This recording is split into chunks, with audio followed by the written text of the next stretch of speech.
மாமன்னன் ஸ்ரீ ராஜராஜ சோழன் தஞ்சை பெருவுடையார் கோவிலில் சிரமப்பட்டு கட்டிக்கொண்டே இருக்கிறாருங்க. கட்டிக்கொண்டே இருக்கும் பொழுது அந்த கோவிலுக்கு ஒரு அழகான நந்தியையும் அதே மாதிரி விநாயக பெருமானையும் நாம் கொண்டு வந்து எழுப்ப வேண்டும் அப்படின்னு நினைக்கிறாருங்க. அதனால் விநாயகர் சிலையை ஒரு பக்கம் வடிக்கிறதுக்கு உத்தரவிடுகிறார். அற்புதமான விநாயகர் சிலை வடிவமைக்கப்படுகிறது. சிற்பிகளால் ஸ்தபதிகளால் அழகாக வடிவமைக்கப்படுகிறது. அதே மாதிரி நந்தி பகவானும் அழகாக இரவு பகலாக ஸ்தபதிகளெல்லாம் கடுமையாக உழைத்து சாஸ்திர விதிகள் பிரகாரம் அவங்க அந்த நந்தி பகவானையும் அதே போல் ஸ்ரீ விநாயக பெருமானையும் வடிவமைத்து கொள்கிறாங்க. அதையெல்லாம் ஸ்ரீ ராஜராஜ சோழன் பார்வையிடுகிறார். அவருக்கு ரொம்ப திருப்திகரமாக இருக்குது. புதுக்கோட்டை மாவட்டம் சித்தன்னவாசலில் உள்ள சிற்பக்கூடத்திற்கு இதெல்லாம் வடிவமைக்கிறது தான் பார்க்குறாங்க. உடனே மன்னருக்கு திருப்தி ஏற்படுகிறது. யானை படையை அனுப்புகிறார். யானையோட அந்த தேர், யானை இழுத்து வரக்கூடிய தேர், அதில் ஸ்ரீ விநாயக பெருமானுடைய சிலையையும் நந்தியம் பெருமானுடைய சிலையையும் ஏற்றி அனுப்பப்படுகிறது. அந்த தேரானது வந்து கொண்டிருக்கும் பொழுது நடுவிலே தேரினுடைய அச்சு முறிந்து அந்த தேரானது கவிழ்கிறது. அப்படி கவிழும் பொழுது விநாயக பெருமானுடைய சிலை கீழே விழுகிறது. சற்றே அந்த விநாயக பெருமானுடைய இடது தந்தமானது சற்றே உடைகிறது, கொஞ்சம் பின்னமாகிறது. இதை கேள்விப்பட்ட ஸ்ரீ ராஜராஜ சோழன் மன்னன் என்ன இப்படி ஆயிடுதேன்னு சொல்லிட்டு அங்கிருந்து கொண்டு வரத்துக்கு முயற்சி செய்கிறாரு. ஆனாலும் அங்கிருந்து அந்த விநாயக பெருமானையோ நந்திய பெருமானையோ கொண்டு வர முடியவில்லை. இதை அறிந்த ஸ்ரீ ராஜராஜ சோழன் மன்னன் அங்கேயே அந்த விநாயகருக்கு ஒரு திருக்கோவில் அமைத்து விடலாம் அப்படின்னு சொல்லிட்டு அந்த தேர் முறிந்து அச்சு முறிந்த இடத்திலேயே அந்த பகுதியிலேயே அந்த விநாயக பெருமானுக்கு அழகாக ஒரு கோவிலை அமைக்கிறார்.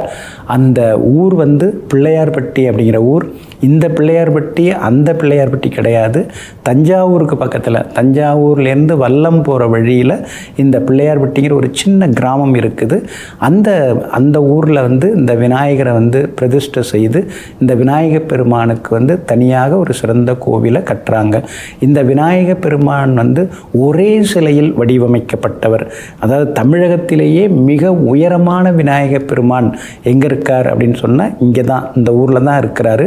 கிட்டத்தட்ட பார்த்திங்கன்னா 11 அடி உயரம் இவர் இருக்கிறாரு. அதே மாதிரி பீடம், அடிபீடமே 5 அடி உயரத்துக்கு அடிபீடமானது அமைக்கப்பட்டிருக்குது. ஒரே கல்லாலான அற்புதமான ஒரு விநாயக பெருமான். முதுகில் ஸ்ரீசக்கரத்தோடு இருக்கிறார்.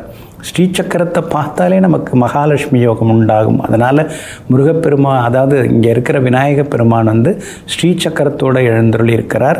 அதே மாதிரி ஸ்ரீ விநாயக பெருமானுடைய நாபி அருகில் பாம்பு படம் எடுத்தபடி அவருடைய வயிற்றை சுற்றி இருக்குது.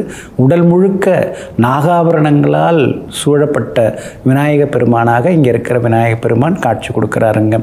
செவ்வாய் கேது, செவ்வாய் ராகு, அதே மாதிரி செவ்வாய் சந்திரன், செவ்வாய் சனி, இந்த கிரக சேர்க்கைகள் உள்ளவங்கள்லாம் இங்கே போய் இந்த விநாயக பெருமானை வழிபட்டால் உடனடியாக அவங்களுக்கு பிரச்சனைகள் எல்லாமே தீருதுங்க. அதே மாதிரி எந்த நோய் உடன்பாடு பிரச்சனைகள் இருந்தாலும் நோய்கள் விலகி ஆரோக்கியம் உண்டாகுது. திருமண தடை, அதுக்கு அடுத்தது குழந்தை பாக்கியம் இல்லாதவங்க எல்லாருமே இங்கே வேண்டிக்கிறாங்க. வேண்டிக்கிட்டு இந்த விநாயக பெருமானை வணங்கிட்டு போகிறாங்க. உடனடியாக அவங்களுக்கு எல்லா பிரச்சனைகளும் தீருதுங்க.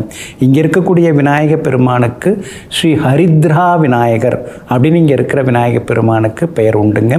இன்றைக்கு சங்கடகர சதுர்த்தியாக இருக்கிறதுனால நேரம் கிடைக்கிறப்ப ஒரு முறை இந்த விநாயக பெருமான கோவிலுக்கு போய் வாங்க.